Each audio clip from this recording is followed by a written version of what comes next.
नमस्कार दोस्तों, welcome back to my channel researchers lens. दोस्तों, आज के इस वीडियो में हम बात करेंगे मेथोडोलॉजीज ऑफ एआईए के बारे में। लेकिन उससे पहले एक बार जल्दी से रिवाइज कर लेते हैं कि हमने पिछले वीडियो में क्या जाना था। पिछले वीडियो में हमने बात की थी एआईए की। हमने जाना था that AI is a comprehensive study of the impact of a propose project or activity on the environment. AIA studies के लिए प्रोजेक्ट को दो कैटेगरी में डिवाइड किया जाता है, जो कि है category A project and category B project. Category A project के लिए जो इन्वायरमेंटल क्लियरेंस है that is provided by the MOEFCC on the recommendation of EAC। वहीं फॉर कैटेगरी बी प्रोजेक्ट के लिए जो क्लियरेंस है that is given by SEIAA on the recommendation of SEAC। और हमने जाना था aims and objectives of EIA के बारे में। अगर आपने वीडियो नहीं देखी है तो प्लीज़ आई बटन पर क्लिक करके उस वीडियो को देख लीजिएगा। और before we know about the EIA procedure, let us just understand about the key players in the EIA, also called as the EIA stakeholders. EIA के अंदर जो मेजर स्टेक होल्डर्स या मेजर की प्लेयर्स होते हैं वो है MOEFCC, जो कि देती है clearance on the recommendation of EAC and the sectoral committee. फिर स्टेट गवर्नमेंट के अंदर जो क्लियरेंस मिलता है वो मिलता है बाय SEIAA के through, that is recommended by SEAC यानी कि स्टेट इन्वायरमेंट अप्रेजल कमेटी। फिर इंपॉर्टेंट रोल प्ले होता है प्रोजेक्ट प्रोपोनेंट के थ्रू, और उसको हेल्प आउट करते हैं एआई कंसल्टेंट। फिर जो सबसे इंपॉर्टेंट रोल है वो है SPCB और डिस्ट्रिक्ट एडमिनिस्ट्रेटर का। इनके रोल्स के बारे में हम बात करेंगे अपने वीडियो में आगे। और फिर इंपॉर्टेंट रोल रहता है प्रोजेक्ट अफेक्ट कम्युनिटीज़ का, यानी कि जो लोगों को उस प्रोजेक्ट से अफेक्ट हो रहे हैं डायरेक्टली, उनका एक इंपॉर्टेंट रोल यहाँ पे प्ले होता है। इसके बारे में हम आगे बात करेंगे। और फिर एक इंपॉर्टेंट रोल होता है वो है अदर इंटरेस्टेड ग्रुप। इसके अंदर कोई भी NGO या कोई भी ऐसा संगठन जिसको प्रोजेक्ट से इनडायरेक्ट या डायरेक्ट इफेक्ट हो रहा है, उनके को भी इस प्रोसीजर में इन्वॉल्व किया जाता है। तो आई होप ये चीज़ आप समझ गए होंगे कि कौन कौन से इंपॉर्टेंट प्लेयर्स हैं। तो चलिए, एआईए प्रोजेक्ट जो स्टार्ट होता है वो है with the submission of an application for prior environmental clearance. यहाँ जो प्रोजेक्ट प्रोपोनेंट है वो एक एप्लीकेशन सबमिट करता है फॉर एनवायरमेंटल क्लियरेंस। इसका format form 1 and subsequent supplementary form A में दिया होता है। प्रोपोनेंट का एप्लीकेशन सबमिट तभी करता है जब उसके पास प्रोजेक्ट या एक्टिविटी के लिए लैंड या लोकेशन फाइनलाइज हो जाती है। इस एप्लीकेशन के साथ सबमिट किया जाता है एक प्री फिजिबिलिटी रिपोर्ट, जिसमें उस प्रोजेक्ट की सभी डिटेल्स प्रोवाइड होती हैं। इसके बारे में हम बाद में डिटेल में बात करेंगे। वहीं कंस्ट्रक्शन प्रोजेक्ट के लिए फिजिबिलिटी रिपोर्ट की जगह एक कॉन्सेप्चुअल रिपोर्ट जमा करनी होती है। तो इसी फॉर्म सबमिशन के साथ प्रोसीजर वो पूरा स्टार्ट रहता है। तो let us see the flow chart of AIA procedure. सबसे पहले सवाल आता है वो ये है कि क्या उस प्रोजेक्ट के लिए इन्वायरमेंटल क्लियरेंस लेना है या नहीं, यानी क्या वो प्रोजेक्ट शेड्यूल के परव्यू में आता है या नहीं। अगर नहीं तो इन्वायरमेंटल क्लियरेंस की रिक्वायरमेंट नहीं है। अगर हाँ तो AIA is necessary. The next thing is whether it is a category A project और कैटेगरी बी प्रोजेक्ट। अगर वो कैटेगरी बी प्रोजेक्ट है देन उसके लिए थोड़ा सा अलग प्रोसीजर है, उसके बारे में हम बाद में बात करेंगे। लेकिन अगर वो कैटेगरी ए प्रोजेक्ट है then it will go through a process scrutiny by EAC। उसके बाद स्कोपिंग और TOR डेवलपमेंट होता है। इन सबको अभी हम डिटेल में समझेंगे। उसके बाद सबमिट होती है ड्राफ्ट एआईए और शुरू होता है पब्लिक हियरिंग की प्रोसीजर, जो कि SPCB या PC या फिर PCC यानी कि द्वारा किया जाता है। पब्लिक हियरिंग की रिपोर्ट को EAC को सबमिट किया जाता है और फिर एक फाइनल एआईए का सबमिशन होता है। उसके बाद होता है project appraisal by EAC and then the project को या तो क्लियरेंस मिलती है या रिजेक्शन मिलता है। तो अभी ब्रॉड में मैंने आपको पूरा प्रोसेस समझा दिया है। तो ये फ्लो चार्ट आप हमारी ब्लॉग से डाउनलोड कर सकते हैं। तो ये सारे इंपॉर्टेंट स्टेप्स हैं जो कैटेगरी ए के लिए होते हैं। और कैटेगरी बी प्रोजेक्ट, इसमें भी सेम प्रोसीजर फॉलो किया जाता है। बस यहाँ डिफरेंस इतना ही है कि स्कोपिंग से पहले एक स्क्रीनिंग प्रोसेस होता है, जहाँ प्रोजेक्ट को category B1 and category B2 में डिवाइड किया जाता है। इसके बारे में डिटेल में बात करेंगे। बाकी इनका प्रोसेस सेम ही रहता है। और यहाँ जो अप्रूवल मिलता है वो SCIA के थ्रू मिलता है। तो मोटा मोटा देखने के लिए एआई के अंदर 5 मेजर स्टेप्स होते हैं, या आप कह सकते हैं 5 मेजर ऑब्जेक्टिव्स उनको क्लियर करने होते हैं। तो पहला है स्क्रीनिंग, दूसरा है स्कोपिंग, तीसरा है पब्लिक हियरिंग, चौथा है अप्रेजल एंड पांचवा है डिसीजन मेकिंग। तो स्क्रीनिंग की बात करें उससे पहले इस सीक्वेंस को आप अच्छे से याद कर लीजिएगा, क्योंकि ये सीक्वेंस पर कई बार एग्जाम में क्वेश्चन पूछ लिया जाता है। सीक्वेंस को जम्बल अप कर देते हैं और इसके ऊपर क्वेश्चन कहीं ना कहीं से बना देते हैं। तो इस सीक्वेंस को एज इट इज़ आप याद कर लीजिएगा और अच्छे से समझ लीजिएगा। तो स्क्रीनिंग की बात करते हैं। स्क्रीनिंग जो होती है that is done only for category B project, यानी कि स्क्रीनिंग का प्रोसेस सिर्फ SCAC फॉलो करेंगी। तो इसके अंदर डिवाइड करता है प्रोजेक्ट को कैटेगरी B1 में एंड कैटेगरी B2 में।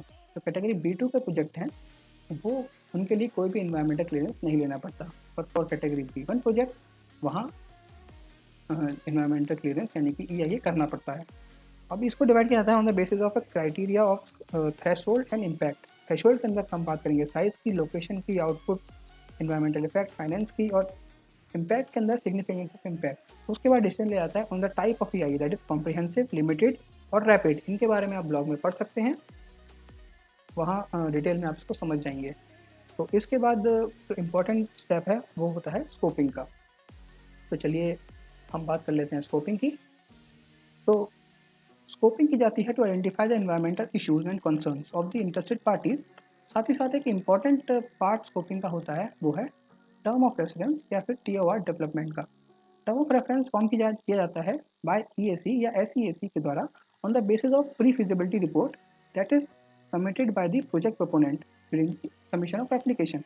टीओआर बनाई जाती है after detail study of a pre feasibility report and identification of a valued environmental components, that is a component of environment and human world that is considered valuable and is likely to be affected by the project activities।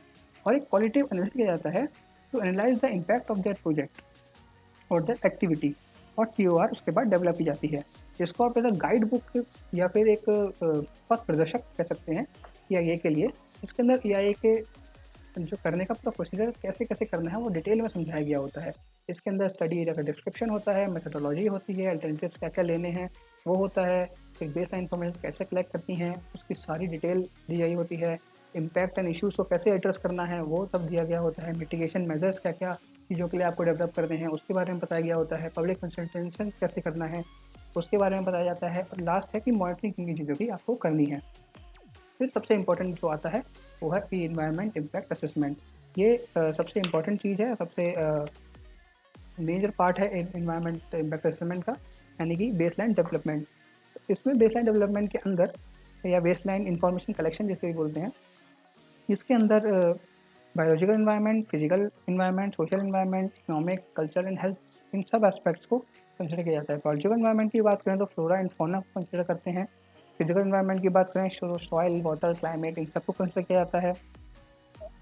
Social environment के अंदर social aspect को देखा जाता है, और economic aspect और culture और health aspect का भी कंसिडरेशन किया जाता है। इम्पैक्ट सारे असेस किए जाते हैं इसके अंदर, मिटिगेशन मेजर्स डेवलप किए जाते हैं, और अल्टरनेटिव्स को असेस किया जाता है, और पैरामीटर ऑफ इम्पैक्ट को भी देखा जाता है कि किस टाइप का इम्पैक्ट है, नेचर क्या है, मैग्नीट्यूड क्या है। और इन द लास्ट एक ड्राफ्ट EIA का फॉर्मेशन होता है और उसको EAC या SEAC को सबमिट किया जाता है। उसके बाद होती है पब्लिक हेयरिंग की प्रोसीजर। पब्लिक हेयरिंग की प्रोसीजर बहुत, या फिर उसको पब्लिक कंसल्टेंसी बोलते हैं, ये एक बहुत इंपॉर्टेंट प्रोसीजर है। ये पब्लिक को अलाउ करती है कि वो अपने कंसर्न्स और इश्यूज़ को रेज़ कर सकें, और पब्लिक को एक पावर देती है कि वो किसी भी तरीके से इस डिसीजन मेकिंग प्रोसेस में इन्वॉल्व हो सकें। तो पब्लिक को एटलीस्ट फील आता है, एक कॉन्फिडेंस बनता है कि वो भी इसका पार्ट है, उनके जो लैंड या आसपास के एरिया में जो डेवलपमेंट हो रहा है उसमें उनका रोल है। तो ये अरेंज किया जाता है by CPCB, SPCB, regulatory authorities सब मिलकर इसको कराती हैं। इसमें प्रोजेक्ट कंपोनेंट्स को नहीं कराता, कि रेगुलेटरी बॉडीज़ कराती हैं। फिर एक इंपॉर्टेंट आता है वो है प्रोजेक्ट अप्रेजल। तो प्रोजेक्ट अप्रेजल के अंदर it is to evaluate the project proposal in the light of EIA studies. तो जो फाइनल EIA ड्राफ्ट EIA बन के आता है उसको अब अप्रेज किया जाता है। तो EAC फिर से साथ में बैठते हैं, पूरा कमेटी जो है EAC या SEAC की, वो बैठती हैं, इसको फिर डिस्कस करती हैं और इसको इवैल्यूएट करती हैं, और इवैल्यूएट क्या होता है ऑन द रिस्पेक्ट कर सकती हैं इन चीज़ों के ऊपर। एग्जांपल के तौर पे मैं आपको बताता हूँ, जैसे ओवरऑल इम्पैक्ट क्या इम्पैक्ट है उसका, रेमेडियल मेजर्स क्या क्या लिए जा रहे हैं, अप्रोप्रिएट है कि नहीं है, तो उसकी वजह के बेनिफिट्स क्या क्या हैं। हाइड्रोपोर बन रहा है तो हाँ आसपास के क्षेत्र में लाइट पहुँचेगी, या किसी वजह से लोगों के आसपास रोजगार पहुँचेगा।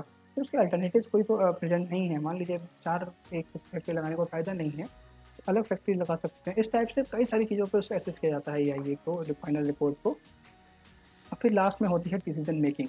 तो सबसे इम्पोर्टेंट है, सबसे you can say last step है। इसमें या तो इन्वायरमेंटल क्लियरेंस मिल जाता है, जो गवर्नमेंट जो EAC या SEAC रिकमेंड करती है MOFCC को या ACIAA को, तो उसके बेसिस पे क्या क्लियरेंस मिल जाता है, या फिर जो क्लियरेंस के लिए रिजेक्शन आपको दे दिया जाता है। और रिजेक्शन मिलने पे आप दोबारा EIA सबमिट कर सकते हैं, पूरा प्रोसेस दोबारा से स्टार्ट कर सकते हैं नए बेसिस पे, नए सिरे से। और इस तरीके से EIA की क्लियरेंस मिल जाए तो अपना काम आप स्टार्ट कर सकते हैं।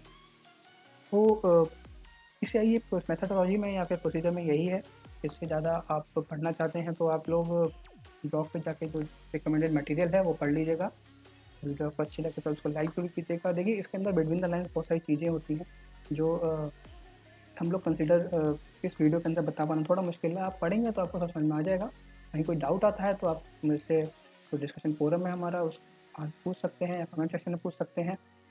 आपको पढ़ना तो पड़ेगा, इसमें बहुत सारी इन बिटवीन चीज़ें होती हैं जो वीडियो में बता पाना थोड़ा डिफिकल्ट होता है, क्योंकि वीडियो शॉर्ट रखना होता है जितना हो सके। तो आप हमें टेलीग्राम पे ज्वाइन कर सकते हैं, हमारा लिंक जो है डिस्क्रिप्शन में है। टेलीग्राम पे चैनल भी है, डिस्कशन फोरम भी है, ग्रुप भी है। तो आप वहाँ पर उसको ज्वाइन ज़रूर कीजिएगा, वहाँ आप अपने डाउट्स क्लियर कीजिए। देखिए उस जो प्लेटफॉर्म आपको मिल रहा है उसका यूज़ कीजिए। पेपर 2 की तैयारी बहुत कम जगह हो रही है, ये पता है। हम लोगों ने बहुत डिफ़िकल्टी फेस किया है, इसी को देखते हुए मैंने इस चैनल को शुरू करने की कोशिश की ताकि आपकी डिफ़िकल्टीज़ कम हो सकें। तो आई होप वीडियो आपको अच्छा लगा हो। Thank you very much. जय हिंद, जय भारत।